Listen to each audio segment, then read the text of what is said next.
This is Marketing Uncomplicated. Thanks, everybody, for joining back on Marketing Uncomplicated. I have a guest today, which I think is going to be a great conversation. We'll dive back to some interesting pieces of marketing, and we'll dive a little deeper into what Wilson has set up as a great entrepreneur in his career. So Wilson Zare is a seasoned entrepreneur and academic with over 25 years of experience in technology, marketing, and business strategy. He has started 8 major tech companies, raising over $60 million in venture capital. Zare holds a PhD and currently teaches entrepreneurship and marketing at Eastern Oregon University.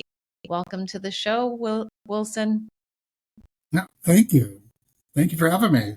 Yeah, likewise. Sandra. It's good to see you too. I appreciate it. So, lots to unpack there, and obviously, I want to hear, more about the current company that you're doing right now. So, why don't we take a step back and just talk about where you started, Wilson, and then how you grew all these companies, and what these various different companies were all about.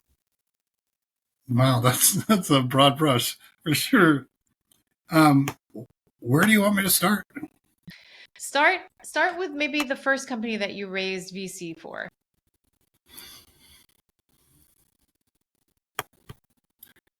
Yeah, we can. Well, let me give you a thumbnail sketch, and then we can dig into any one of them you want. Yeah. So I did. I'm an undergraduate degree in finance and a minor in computer science from Portland State University. Um, Even though I had a degree in finance, my first job was was a software engineer. Mm-hmm. Um, it just I had a couple of different job opportunities, and with software engineering, um, I had a great offer. It was flex time, um, and you got to go to work in shorts, casual.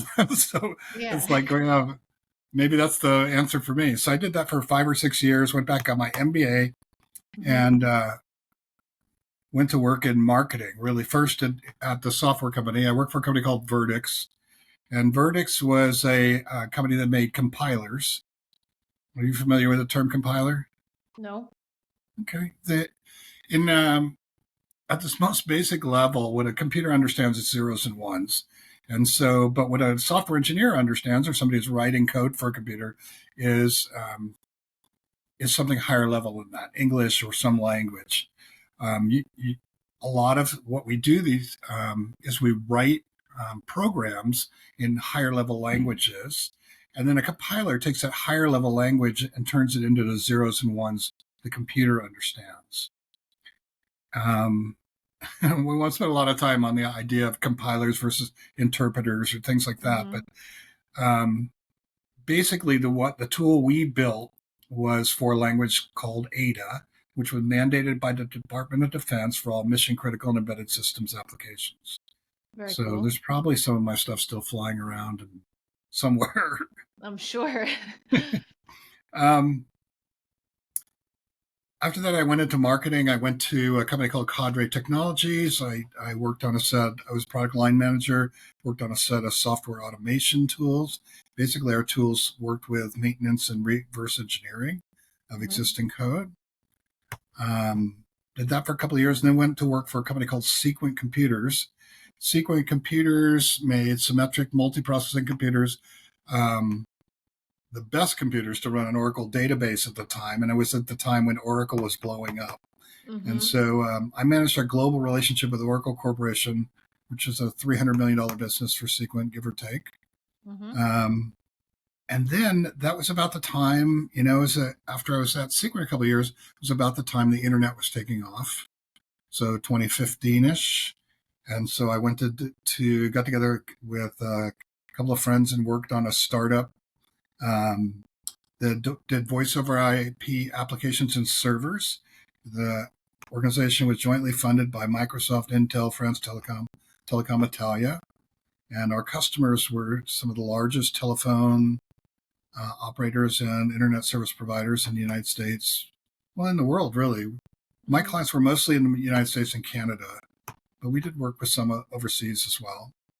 Um, that company was eventually sold to a larger company for about $160 million. Then I got together with a couple of friends. We did a startup called Zare Mail, which was jointly Mhm. funded by Hewlett Packard and Draper Fisher Jurvetson. Draper Fisher Jurvetson, or DFJ, was tier one California VC. They funded stuff like Skype and Mhm. eFax and Hotmail, just a bunch of stuff Very like cool. that. Um, so we managed to grow that one, did a couple of acquisitions, and sold it to our largest production partner. And then I worked on I started another company called Sendex, a software company that created this category of software called web to print Mhm. software, and we offered as software as a service very early in that space. Um, and oddly enough, we eventually got Zare Mail back Okay, I and was just about to ask that. re-implemented it on our current platform. Turned it in. We orders started, turned it on, and orders started coming in. So we thought, well, maybe we'll have more of that.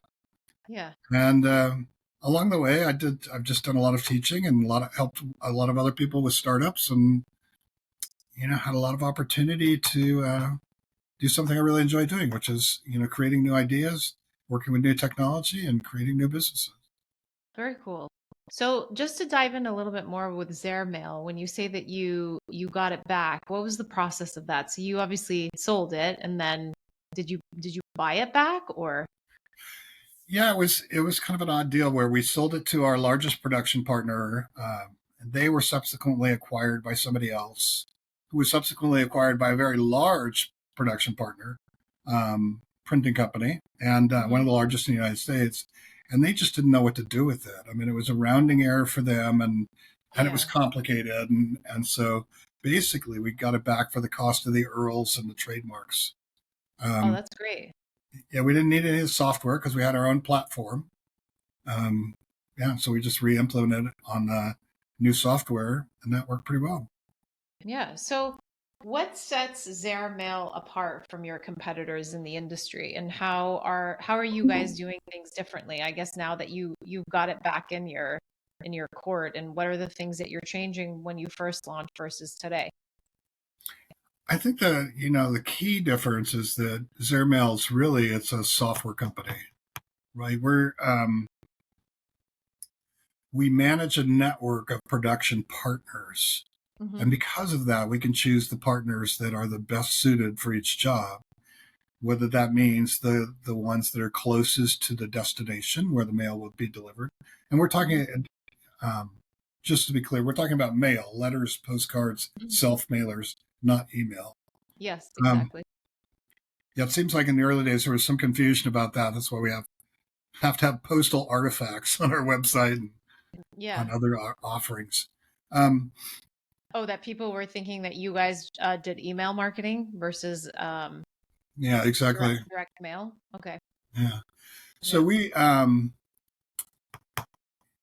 we have a distributed network of production partners. We're integrated with software. So somebody who comes into our site would be able to upload a document, upload a list, see a proof in real time, be in the mail tomorrow, the next day, and it's and at a cost savings as well. Traditional printers, commercial printers, if you went to someone to get a job like that done, first of all, if it's too small, they don't want to deal with it Hmm. because it's too big a hassle, um, and the margins are not high enough. Um, but often you're talking 7 to 10 days, and literally we can be in the mail tomorrow.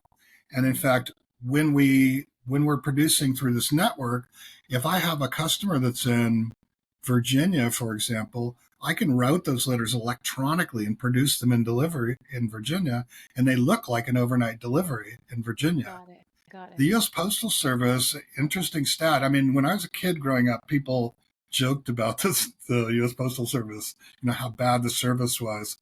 I People think they called. still are joking about it. I think the Postal Service is the one system that hasn't enhanced themselves or hasn't really changed from their internal structure and process. Yeah, I did. They used to call it snail mail for a while, Yes. and in fact, I have a friend that runs a company called Snail Works. They do mail tracking.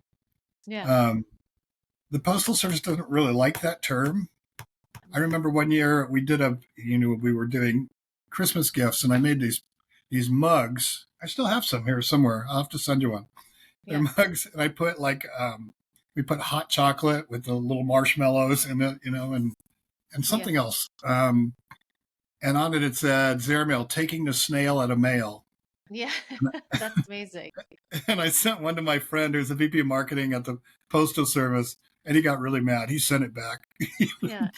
He says, "That's not funny." Yeah. I'm sure.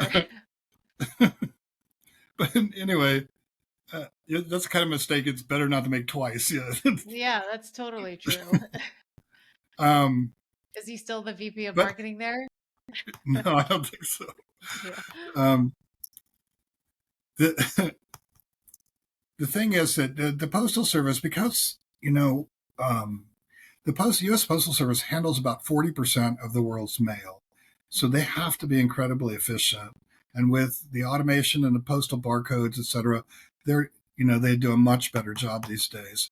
I I think if we look at our production network, we're pretty much 3 days anywhere in the continental United States. If we mail locally, we're next day 95% of the time. So if the mail's properly prepared and presented, it moves pretty well. Of course, if somebody's just scribbling a name on the front of an envelope and puts a postage stamp on it, it's not going to move the same way. Yeah. Um, so yeah, and in fact,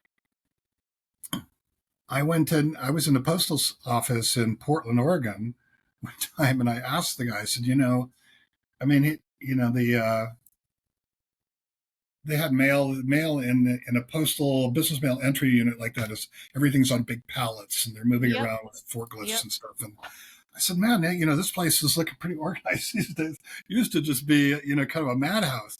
And he Yeah. said, well, we have to be efficient because we do so much mail that if we were to stop for one day, it would just bury us. Yeah. It would be so chaotic.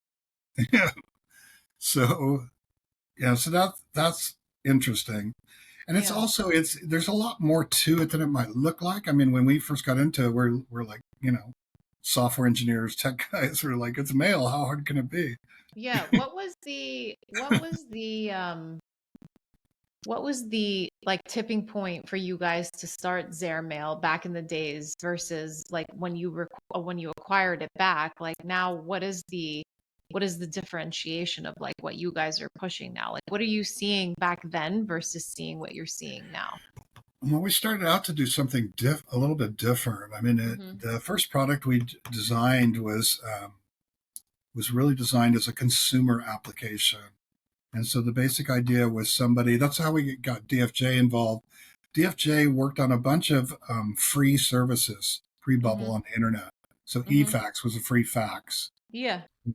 Skype is free phone call over the internet, et cetera. And so we were supposed to be the next in those line of free services. And the basic idea was that somebody, would come to the site and they'd want to send a letter, and we would say, well, would you like to pay for this letter, or would you like to, give the recipient a gift? And they Yeah. said, oh, I'd love to give them a gift. And so Yeah. we say, okay. So we write the letter, and then when they go to send it, we will take the name and address of the recipient, do a reverse lookup in a demographic database, and then pull ads that are perfectly targeted to that recipient. And we'd put a Yeah. second sheet of paper in the envelope that had those ads on it, which is our Yeah. gift, right? Yeah. And so then we would So that send was that your to like what is today now when you like subscribe to a newsletter when you opt in. So that's kind of like the old school opt in to get marketing. kind of, Yeah. but it was unique at the time. The technology was kind of new to do demographics and demographic lookups. So the Hmm. idea that we would take somebody and not the sender but the recipient and look up their demographic profile and use that to pull ads was pretty unique. We had a Yeah. patent application for that at the time. Um, so that kind of took off. We got quite a bit of traffic on that. As you imagine, you're giving something away free. People like that. Yeah. Um, and the ads really were useful. I mean, that's the difference. Everybody hates spam, But if you're looking for a couch and somebody sends you $100 off on a couch, $100 coupon for a discount on a couch, you're going to be happy to get that. Sure. So if you can make sure that you're giving people things that are relevant, then they don't dislike it; they actually appreciate it. Yeah. Um, so that's what we started out doing. The problem is on the internet that, well, when you have that model, in order to get enough advertising in the database to be able to fund every letter, um, it's hard at the beginning. You need an Mm-hmm. inventory, advertising inventory. Yeah. And so we had to fund a lot of postage stamps, in that startup process. And then we kind of got hit with a triple whammy in that time frame, which was the dot-com meltdown, and then there was 9/11, Yeah. and then in our industry there was the anthrax scare. I don't know if you remember that. Yes, I do. What I think there was one that was delivered to the White House, or was it the Pentagon? It was Huh? either one, Yeah, and or postal maybe both. carriers were killed and stuff, and because of this Mm-hmm. white powder that was in the envelopes. Yeah. And the interesting thing about our stuff is we didn't touch any of the envelopes, right? They're produced in a commercial facility, Yeah. so there's virtually zero possibility that would have anthrax in them. Yeah. So it turned out to be a marketing benefit. But in the meantime, longer term, but in the meantime, it kind of slowed down the whole environment. And because when you got the dot-com meltdown, capital became very expensive as well. So it Mm-hmm. becomes harder to give away postage stamps. Sure. Um, However, we did have a second product line, which was Zare Mail Express Direct, which was the direct mail stuff that we sell today. And our largest competitor at that time was a company called eLetter. Mm-hmm. They were funded by Hummer Windblad, and I think Mm-hmm. they were burning through $20 million a quarter or something. Wow. So they hit the wall at about 100 miles an hour. And we were able to acquire, what was left of eLetter Yeah. and combine that with Zare Mail to build a startup that was more self-sustaining from a revenue standpoint, Yeah. and managed to grow that. Um, so this is an extension of that idea. Um, the current Zare Mail, obviously, we have a lot more features and it's a lot more robust, Mm-hmm. a lot more volume, Yeah. and it's all based on real world applications. So let me say this: the software itself is web to print. So web to print automates the ordering of print products, and Mm-hmm. that could be business cards, it could be logo items, T-shirts, whatever. It Yeah. could also be mail. Mm-hmm. And so if we look at the Zairmail site that's implemented in our software, that does mail, but we do host other customer sites that have other applications. Yeah. And we spend a lot of time building that technology so it could be general and so it could be customized very quickly. Mm-hmm. So if somebody comes in, they want a new white label site that's going to do a channel marketing portal for their franchisees, we could set that up in probably less than 30 minutes. Heartbeat. Yeah. Um, but we have been focused more on the Zairmail. And then we were able to create an application that we call Speedy that's really a desktop application too. So if somebody wants to send a letter, all they have to do is take their file and drop it on the icon, and it says, "Do you want to upload this, or do you want to send it?" So Yeah. you want to send it, out it goes. It just turns into a letter, and and makes its way to its destination. And it's Um, handwritten and everything, or it's just like printed and well, it can signed, be or handwritten. I mean, if okay. you, but it needs to start out in digital. Yeah. So if you want it to look handwritten, you can use a handwriting font, or Yeah. you could handwrite it and scan it. I suppose that would work too. Okay. Um, but when we think about sending a letter, um, well, first of all, if we look at that marketplace, there's something called a postal meter that a lot of companies use. So Yes. our history, besides the very beginning of the company, our history has almost always been B2B. Yes. And so when we look at this application, in a lot of companies, they'll use something called a postal meter. The company that has owned that marketplace for maybe 100 years is Pitney Bowes. Okay. Um, well, I don't know if it's quite 100 years, but it's up there. And Yeah. at any rate, so a postal meter really allows organizations to manage their postal costs because postage is like cash. And so a Mm-hmm. lot of large companies worry about where that postage is going. So they'll take this machine and it's kind of a longish machine. You run an envelope through it, and it puts postage on it. And these Yeah. days, back in the old days, you used to have to take a piece of the postal meter into the post office, and they would fill it with postage. So you would pay at the counter, and they'd give you a Yeah. certain number of credits, and you'd go back and plug this to your machine. These days, I think it actually refills over the internet. It's got I a think so. connection. Yeah. But still, I mean, when you think about sending a letter, postage is a relatively small part of the problem. You still have to print it, fold it, insert it, address the letter. Then you have to find a stamp. Then you have to get it in a mailbox somewhere. But it should be easier than that. I mean, we can automate the printing, folding, mailing, all that production piece. Yeah. So if you can provide us with the content, we can make the rest of that really easy. And we don't think there's any reason for somebody to have a Pitney Bowes machine. I Yeah. think, at the end of the day, you should have some version of Speedy. And I think it's going to save time, it's going to save money. Um, And it's gonna get there faster. yeah, just make exactly. Yeah. And the production is going to be, the letters we produce will be all be optimized for the mail too. They all Yeah. have a barcode. The address is correct. They're the right format. They don't go through the retail post office. They go through the business mail entry unit where they're all pre-sorted and bundled. And Sure. yeah, Yeah. Who are the biggest customer base that you guys work with from a direct mail standpoint? traditionally we've the company Zare Mail has worked more with small to medium business. So traditionally we've done a lot of work with realtors, mortgage brokers, independent Hmm. insurance agents.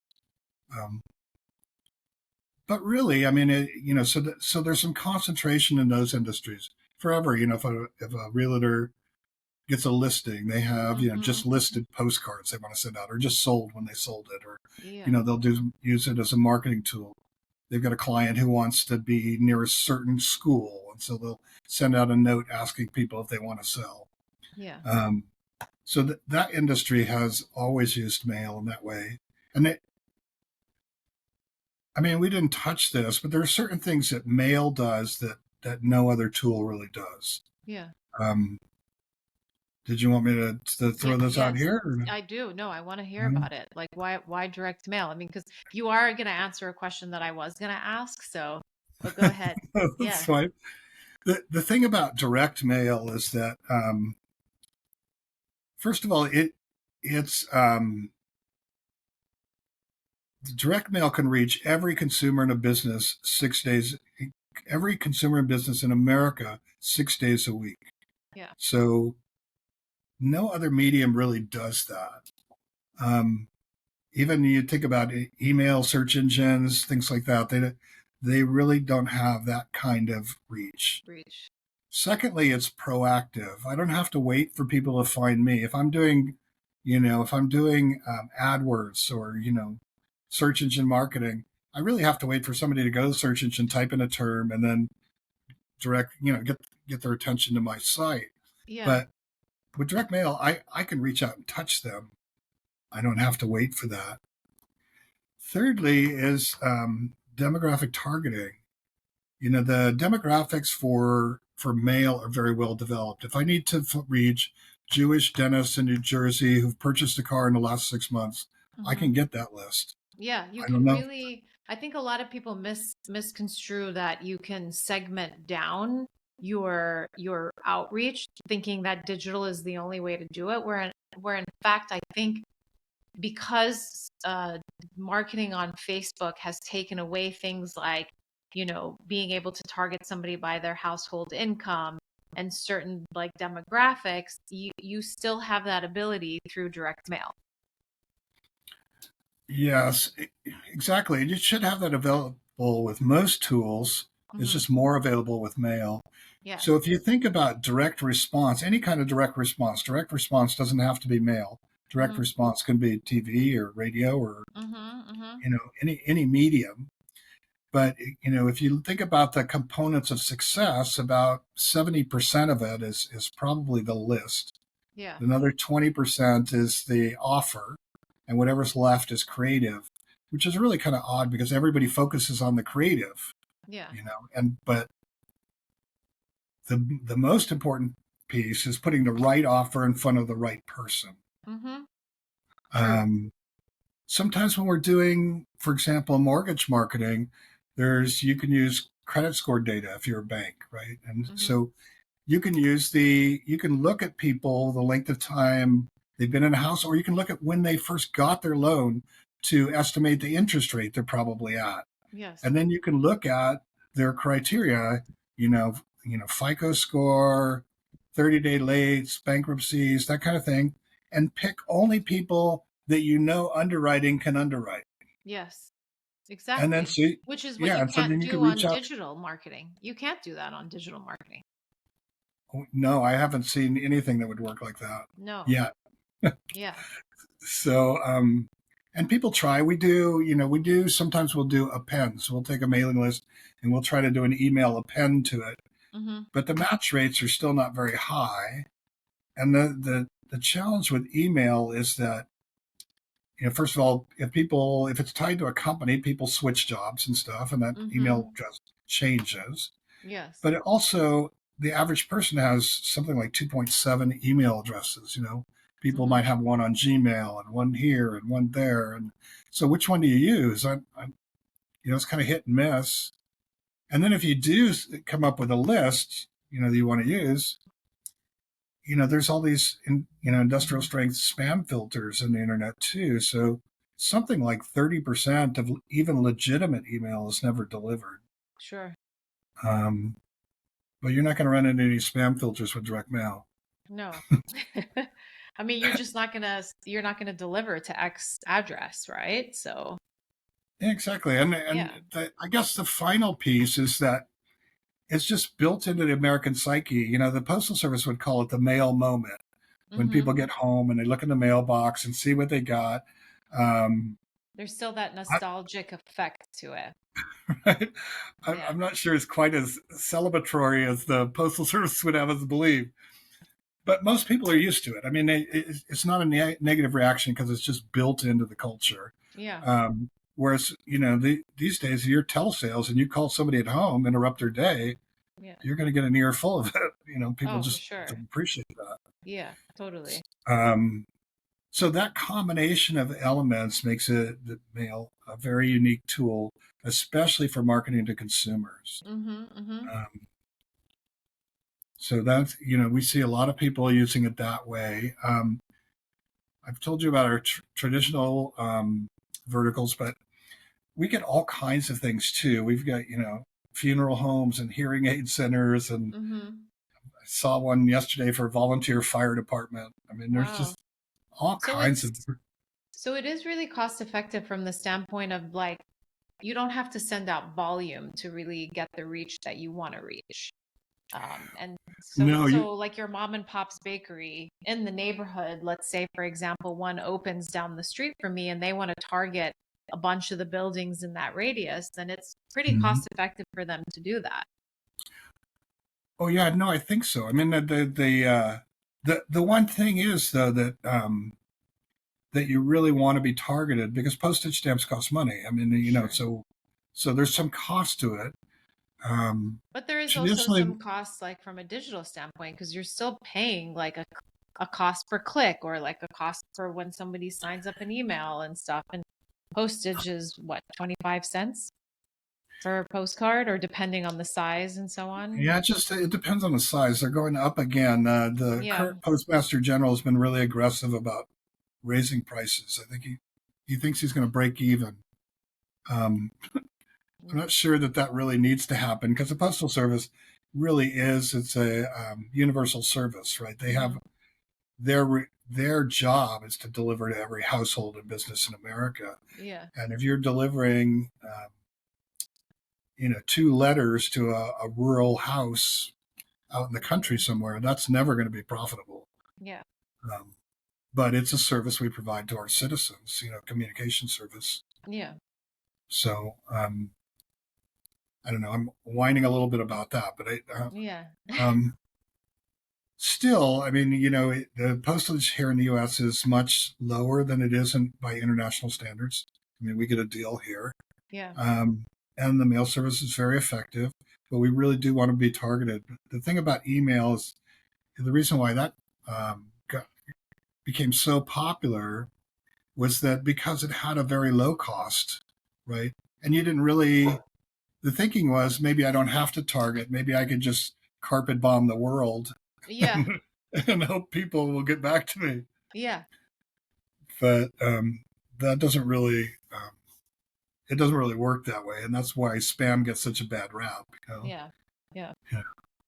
Yeah. I I mean, mean, no, how many? Yeah. if you're going to be sending out a ton of emails, you definitely don't want to be hitting that spam wall or getting blacklisted in any manner, you know? Well, exactly. Yeah, and yeah,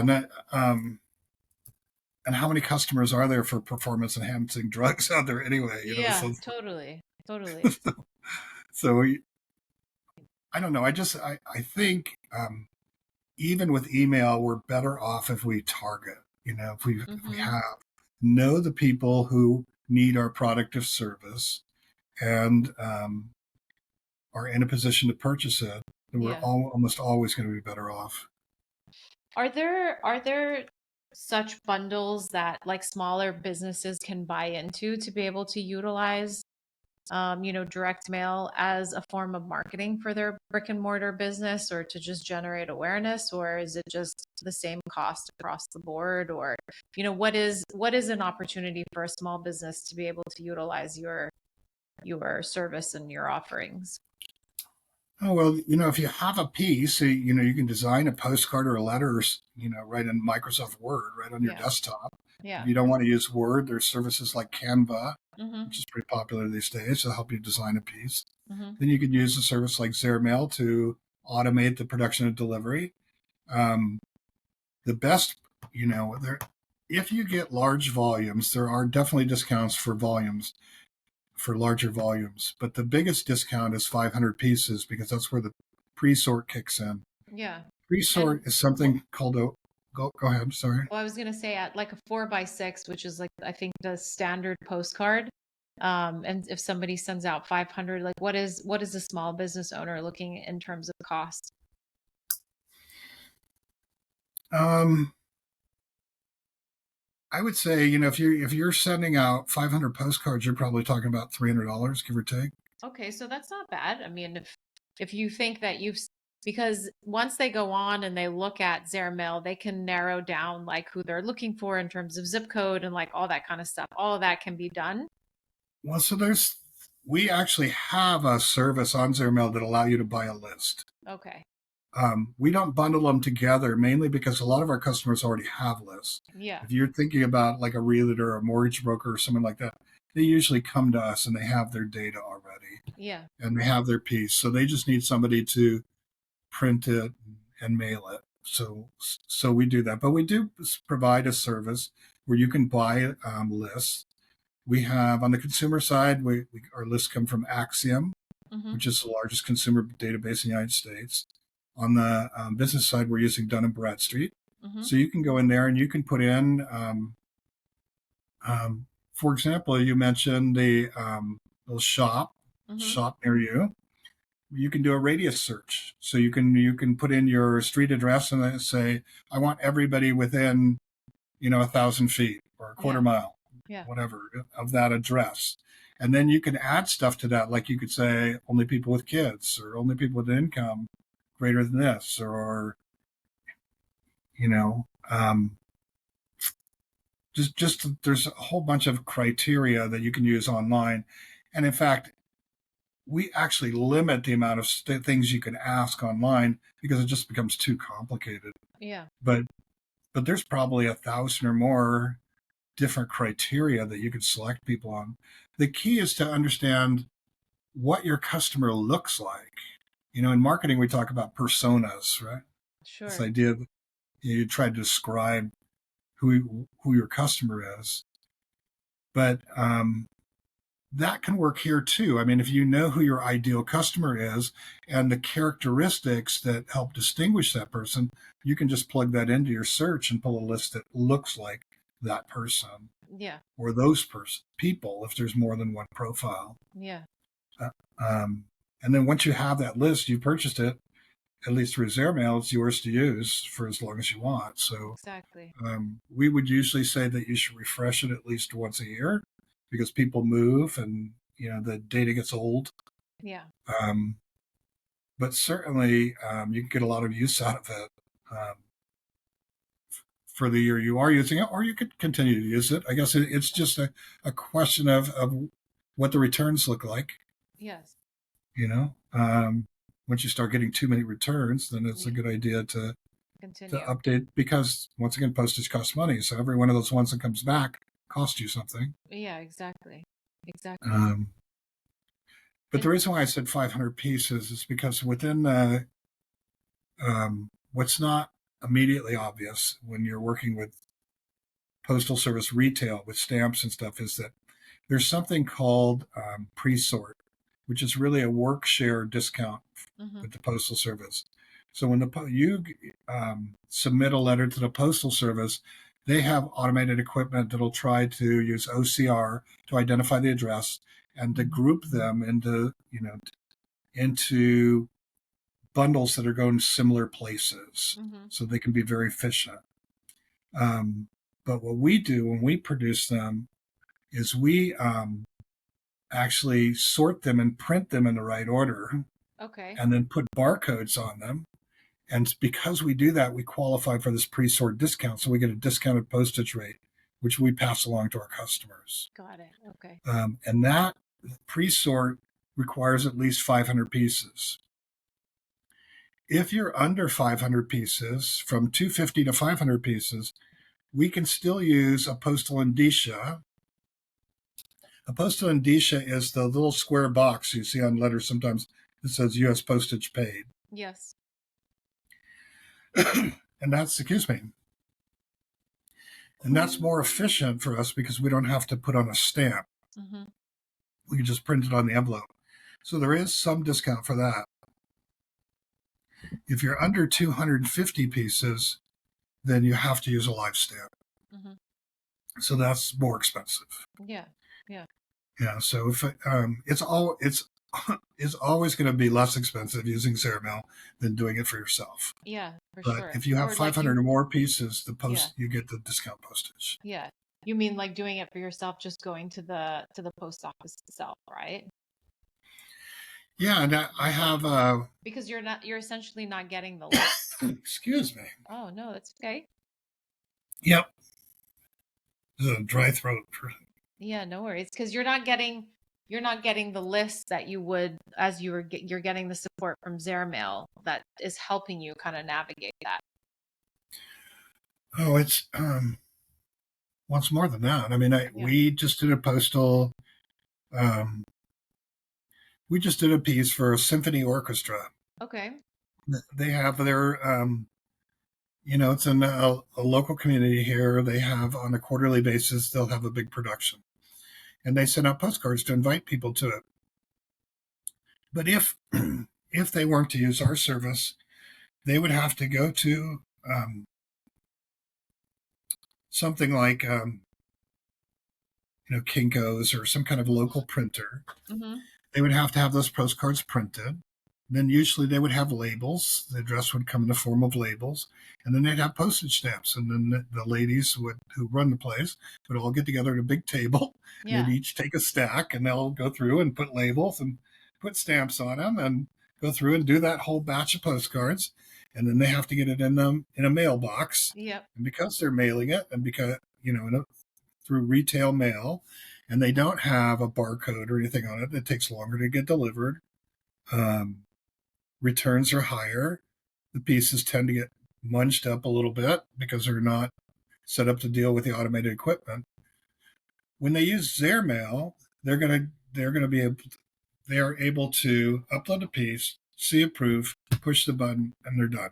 Yeah. They're in the mail. Yeah. And so that savings of everybody's time and the cheaper postage and the labels.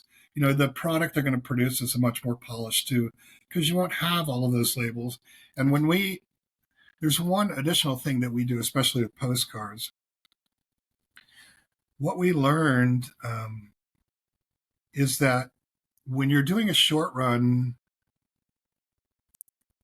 well, sorry, I'm trying to unpack this a little bit. So there's with traditional printing, people used to use an offset press. Mm-hmm. And so in an offset press, you'd burn plates and then use those plates to produce the printed product. Mm-hmm. The thing with plates is they have a cost to them. And so it makes very short, short print runs very expensive. So I think about 20 years ago now, they started getting digital printers, and digital printers have been getting better and better over Mm-hmm. time. Mm-hmm. Today, the quality on a digital printer can rival some of the offset presses. And the thing about digital printers is that the cost is going to be relatively steady regardless of the volume, because Mm-hmm. you don't have to pay for plates up front. Sure. However, so anybody who's doing short runs these days is probably using a digital press. The problem with digital presses from the mail standpoint is that when they go through the mail, the Postal Service has this automated equipment that can scuff them, leave scuff marks on them. Mm-hmm. Um, and while they're still useful, you can still read them. It's just not as polished in an effect as you would like. Mm-hmm. So we tested all kinds of things, all different kinds of papers and inks and coatings. And finally, the only thing we could find that would stop that was UV coating. I see. So every postcard that we produce, unless it's black and white, every postcard we produce is UV coated both sides.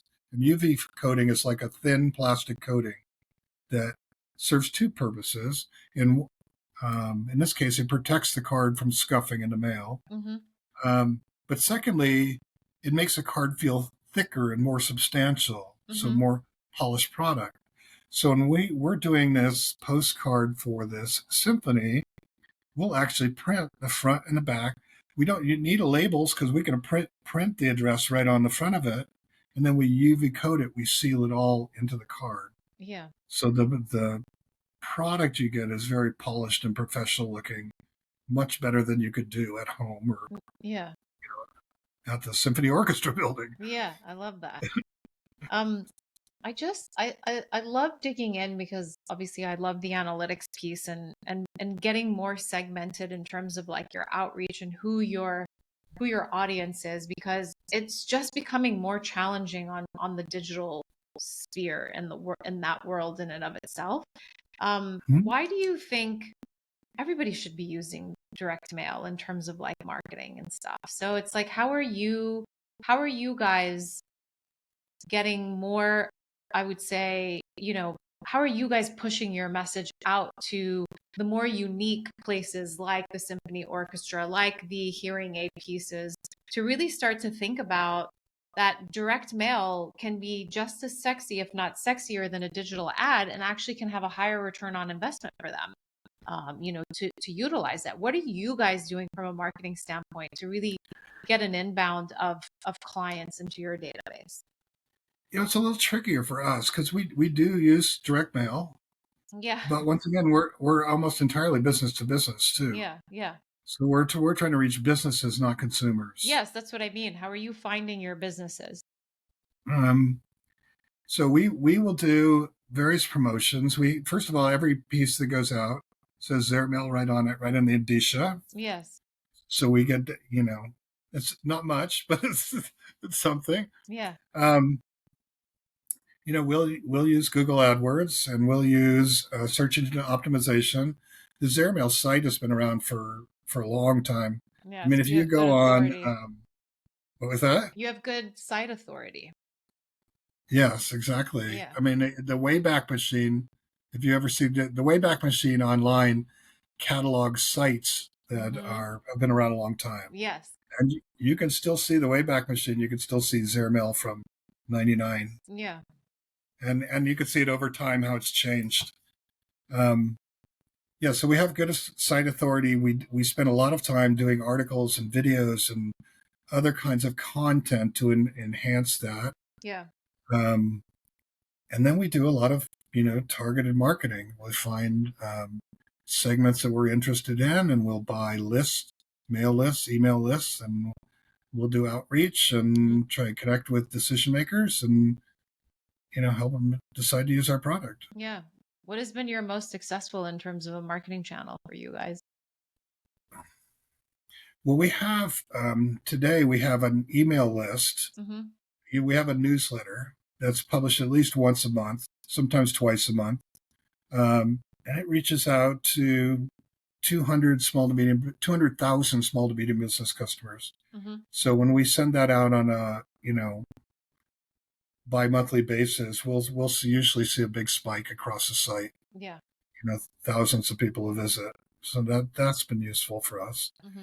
And then other than that, just targeting. I mean, we know certain segments that are interesting to us, then we'll do targeted articles, or we'll Mm-hmm. do um, postcard campaign or other things. Just kind of guerrilla marketing. Yeah. What has been the most interesting business that you guys have brought on in terms of, them testing out the direct mail marketing channel for themselves that they've seen great success that they didn't think that they were going to coming in and testing the market? Well, I think we've done historically. We've done a lot of work with mortgage brokers, Mm-hmm. and that's been a pretty good segment. I mean, the data is readily available, um, and especially in an environment where there's low interest rates, that can be very effective. Mm-hmm. The challenge right now is, of course, interest rates are high. So, if you're trying to sell cash out refis, this is Mm-hmm. not the right The environment for time, that. yeah. That gets a little trickier. If you're a mortgage broker, you have to shift towards new originations, new money, Mm-hmm.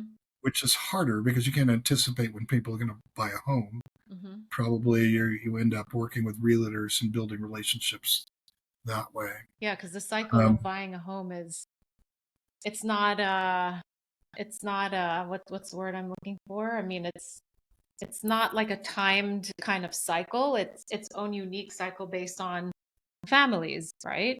Um, well, there is. I mean, some I cycle. think you're right to some Mm-hmm. extent. I mean, people don't. It's a bigger purchase, Mm-hmm. so I mean, people have to think it through. So it's not an impulse purchase for Sure. sure. There is a specific buying cycle for homes because people don't like to move their kids while they're in school or over the holidays. Mm-hmm. So there's the big season for home buying is usually summertime. Mm-hmm. Um, but it is, relationship based, I think. So a lot of people find their mortgage broker or their lender through their realtor, through a relationship the realtor might have.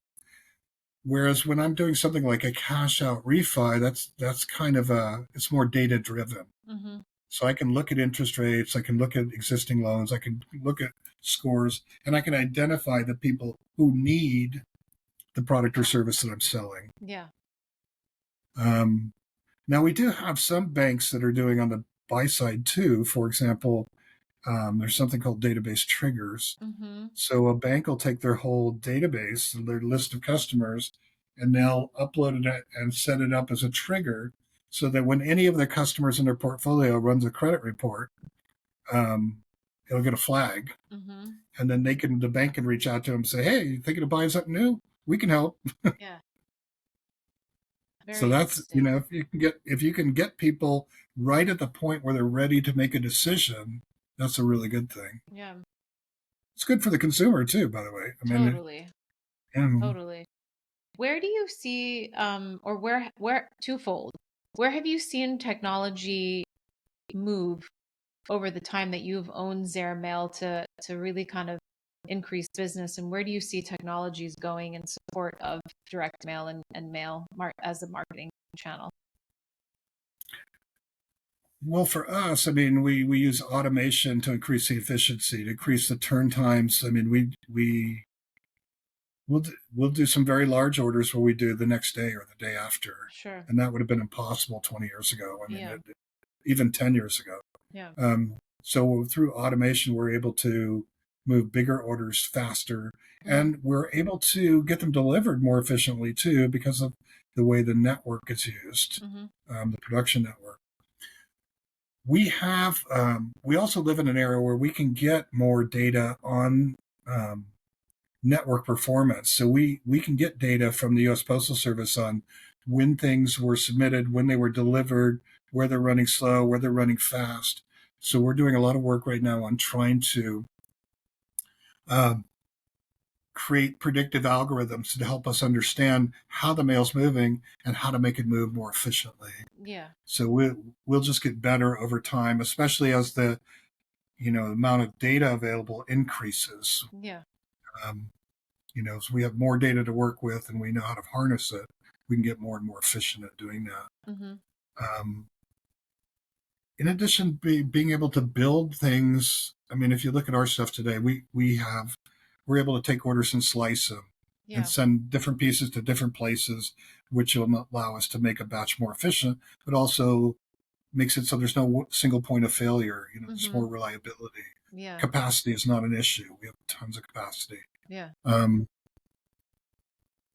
So in that being able sense, to, speed is truly important at the end of the day because you are competing with people with the mindset of like, do I send out an email versus do I do digital marketing? And so here, knowing and being able to make time go faster in terms of delivery becomes even more important. Right. yes, it helps. Mm-hmm. I think the problem with the email with some of these applications is it just the reach is not what it needs to be. Mm-hmm. So I can give you an example. We worked on a school bond measure um, 2 years ago now, I think, in a local community. And what we were able to do was go down and was, you know, buy a list of the voter file. So all of the registered voters in Yeah. the county has a record of that. So we just buy that. And then we do an overlay. We say, well, school bond, is really going to be paid for by property owners, Mm-hmm. at least here. Mm-hmm. Um, so let's take that list and let's do an overlay on it and look at who owns property and who doesn't. Mm-hmm. And within those groups, let's also look at who has kids in school and who doesn't. Mm-hmm. So the people who have property and have kids in school, they're probably fine with paying for a bond, right? And the people who don't have property and have kids in school, they're fine too because their kids are going to get a benefit, but they don't have to pay for it. Yeah, true. So, but we've got these other groups that are, so we've got a bunch of homeowners that are maybe older and they don't have kids in schools, so they have to understand what the value proposition is for them. Mm-hmm. So we can give them a different message than we give the other audiences, Mm-hmm. or people who don't have a home and don't have people in school. They're kind of a wild card, but in that case, you appeal to their sense of community or sense of Yeah. patriotism or whatever that messaging might be that would help them want to help their neighbors, Mm-hmm. even if it's not helping them directly. Yeah. And then in terms of timing, here in Oregon, everything is vote by mail, and I know when those ballots are going out. So a lot of people will vote as soon as they get a ballot in the mail. They'll just mark it up and drop it off. Mm-hmm. Some people put it, want to think about it. They'll put it on the desk and, not worry about it till the day before the election's due. So I know that I can get out there. I can send them a postcard with this messaging. I could send it to them the same day they're going to get their ballot in the mail or the Yeah. day before. Yeah. And then I could touch them over time and I can give them one last boost at the end, right before the election, Absolutely. before the ballots are due. Yeah. So I can start with the election and work backwards and create Customer a journey. very targeted campaign that speaks to exactly those consumers. Yeah. And you can't do that with any other medium. No, I love I that. don't know my way to do it. Well, not as personalized and as timely as that. No, I mean, the county doesn't have a list of emails for registered voters. Mm-hmm. True. So, I mean, I don't, you could get people, you could try and go on Facebook and try to get people who live in this area, but we don't know if they're registered or not. Yeah. And certainly they don't have the same level of demographics around home ownerships and kids and things like that. Yeah. So we can do a lot of things. Now, I'm not saying that this is the only tool we used either, because these days, I think we talked about this before. I mean, it's not always true and it's not fair, but if you don't have an internet presence, people don't think you exist these Yeah. days. Yeah. So we had to have a website, that existed uh, to provide information for people. So when they wanted to learn more, they had somewhere to go.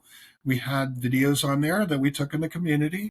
Um, we used social media. We had the Parent Teacher Association go out to their members and ask them, each of their members, to share it with their friends. We had yard signs, old school yard signs that we Yeah. put out. Yeah. So we had to, we used a whole range of tools. Door hangers. I think we used a few door hangers too. I like that. Very But cool. I mean, we have this whole toolbox that we need to use, and we need to figure out who we're talking to and what the messaging is and where we are in the sales process and, how we use the tools that are available to us Yeah. to have the most impact possible. This is very interesting. What So, a world in terms of digging into into the mail system and direct mail and how, you can really leverage it to be super targeted. And I don't think a lot of people recognize like how hyper targeted you can get with direct mail. It's super, super, super interesting, especially in the world of digital that we live in today. mhm. Well, and I know we're talking about direct mail and we've pretty much focused on that. But if we're talking to small businesses too, there are some techniques that just apply across the board. Hmm. I've got a model that I use when teaching sometime called the strategic marketing model. And what we're doing is we're looking at in that model is we look at what is our product Hmm. and who are we trying to reach and what's the price point and what's the channel and then what's the promotion. Hmm. And there's a way to move through that and identify um, target audience versus product. And by the way, you can fine tune that. If your audience, you find that the sweet spot is maybe different than you thought, you can tune the product. You can change that too Yeah. until you get the right mix and then, and the right price point. And then promotion is always a function of the channel you're using to market Hmm. and how do I build awareness and establish preference for my product or service in the channel. Yeah. And every small business should be able to do those things. Absolutely. Absolutely. Well, tell me a little bit more about the entrepreneurship teachings that you guys do. Well, I started an entrepreneurship program at Eastern Oregon University. Hmm.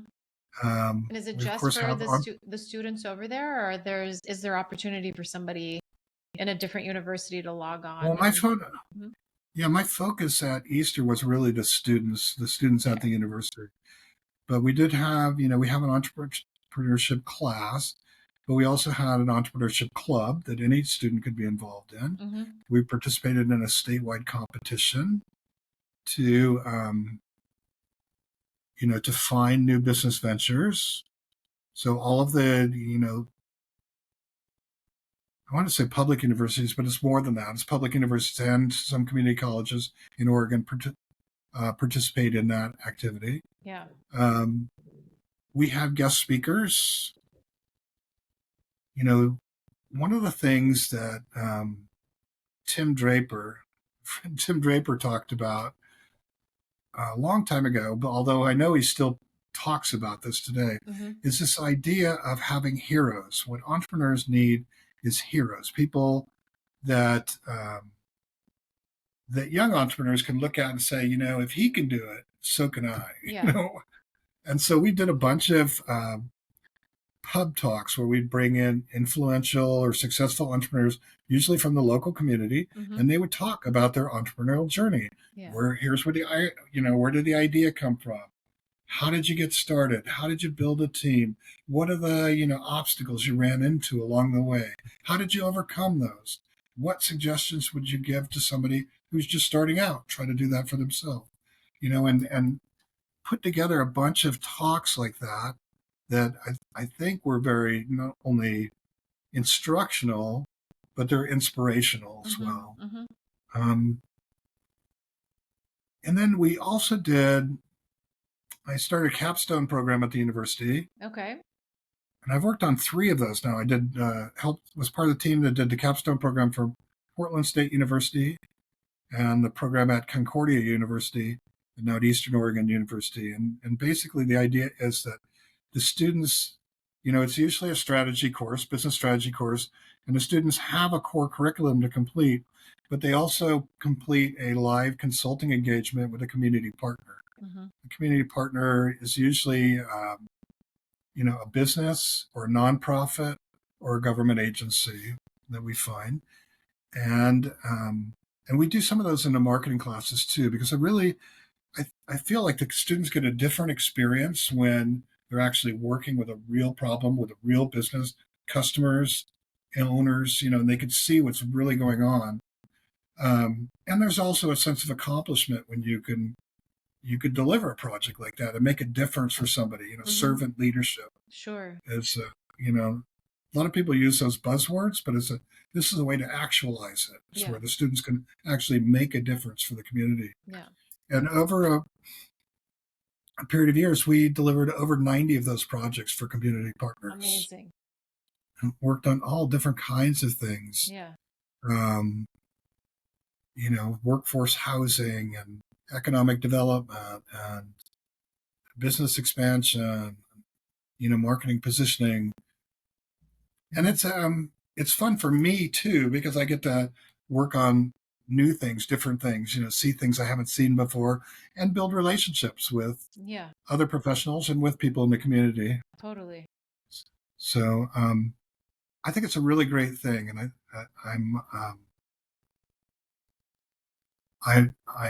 it feels to me like it would be a good thing for more universities to do it. Absolutely. Obviously, I can't see every university. Yeah. So I don't know what the percentage is. But this kind of actual outreach and engagement with the community, I think, is very powerful for the students and for the community. I 100% agree. I mean, maybe it's a capstone that you can introduce to other universities where, their professors there can teach what you've been teaching at the University of Oregon. Sure. I've got a presentation I've given at a couple of conferences. I'm happy to share it with anybody who's interested. Yeah, I love that. So this has been super insightful, Wilson, but before I let you go, what is the future for Zare Mail and anything else that you're thinking of doing, whether it's teaching, whether it's the future of direct mail and, in support of that? Yeah, no, I'm not sure exactly. Yeah. I mean, with Zare Mail, we've got a plan. We've got Speedy, which is the desktop application. Okay. We really think that that's the future of mailing. We really feel like that no one should have a postal meter. They should all use an application like Speedy. Yeah. So we'd love to make that successful, and we're going to work hard to do that. We continue to work on the technology and the platform. We're self-funded at this point. We own all the intellectual property. We continue to build it. We've got a lot of history in it, and it's the most complete and effective, efficient platform in the space of any, and we'll continue to make it better. I do love to teach, and when the opportunity presents itself, I probably will do more of that. Yeah. I did recently, I completed the business analytics program at Harvard University, and that gave me an opportunity to work with other professionals across the country, super smart people, and it was really fun. Yeah, those to get are some good more courses. analytic skills. Yeah. So I mean, it's important. In addition to teaching, it's important for me to keep learning too. Absolutely. Just find other avenues for growth. Yeah. So I think we'll continue to do a lot more of that. Very cool. I like it. And if occasionally, I've got a nonprofit here called Eastern Oregon Ventures, and occasionally entrepreneurs will show up and they want me to look at something. I'm happy to do that too. Very cool. So tell the audience how they can find Zare Mail. What is the website URL?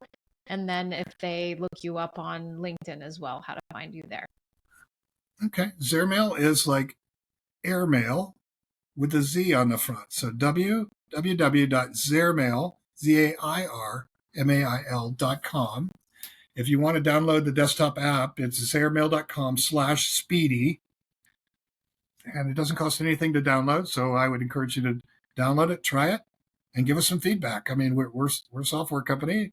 Anything you have ideas, we're all ears. I love And that. then if you want to find me on LinkedIn, I'm at www.linkedin.com/in/Wilson Zare, all one word.